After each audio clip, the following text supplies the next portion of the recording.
Chapter 6 Fun and Glamour Through Smoking, Drinking, and Drugs. Entertainment Media Portrayals of Substance Use. Slides by Eric Tarrant and video by Caitlin Denise Baxter. Know the facts, the glamorization of substances. From the very beginning, smoking, drinking, and drugs have been glorified in popular culture. Whereas the old black and white films with leading men smoking cigars, Mad Men endless cocktails are today's chart-topping songs. Mentioning alcohol and marijuana in entertainment media has often framed substances use as glamorous, powerful, or even rebellious. But what does all this exposure do to the audience, especially younger ones? Researchers have found that teens and young adults are more impressionable than older adults, meaning what they see on screen or hear music can strongly influence their behavior. Did you know most researchers focus on the adolescents and young adults, who are more impressionable than older adults? Exposure to substance use in entertainment media is linked to higher rates of substance use. The impact varies by media type and substance use. Nearly 1 in 10 Americans reported using an illicit drug in the past month. Marijuana dominates illegal drug use. Over 80% of illicit drug users reported using marijuana. Cocaine use is rare but dangerous. Illegal drug use is often tied to crime, from possession to death, violence, and drug driving accidents. Legal does not equal safe. Marijuana's legalization hasn't erased health risks like impaired driving, dependence, or negative effects when it comes to mental health. Tobacco use in the media. Tobacco use in primetime TV has declined, but on screen, smoking is still common.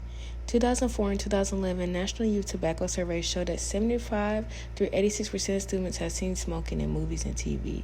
Exposure to smoking in movies is strongly linked to adolescent smoking initiation. 21 of 24 studies found significant associations between media exposure and increased smoking.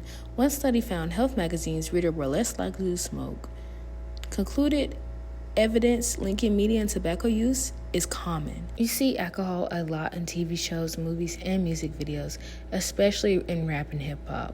While the influence of alcohol on viewers isn't as strong as smoking, it still has an effect, especially on teenagers. Studies show that the more TV teens watch, the less risky they think heavy drinking is, and the more likely they're going to want to drink in the future. On the flip side, if they see more negative consequences about drinking, they're more likely to think negatively about alcohol. Proving how alcohol is shown in media can shape what young people expect from drinking, whether good or bad, depending on how much they relate to when they're watching. In conclusion, tobacco in media has the strongest influence. Repeated studies show a clear, consistent link between on-screen smoking and increased likelihood of teen smoking. Alcohol portrayals also affect youth behavior. Through evidence, it's slightly less consistent. With alcohol, if the show views it as wrong, then teens will think it's wrong. If they view it as right, they'll think it is right. Media acts as a powerful influence on adolescents. Adolescents are still forming their beliefs and behaviors, making them more impressionable. Media has the power to shape norms, expectations, and perceptions about what is socially acceptable regarding substance use. Parental guidance is needed. Studies show that restrictions on what teens watched are linked to lower rates of substance use. Helping people to critically evaluate that they see in media may reduce the risk of adopting these unhealthy behaviors when it comes to substance abuse.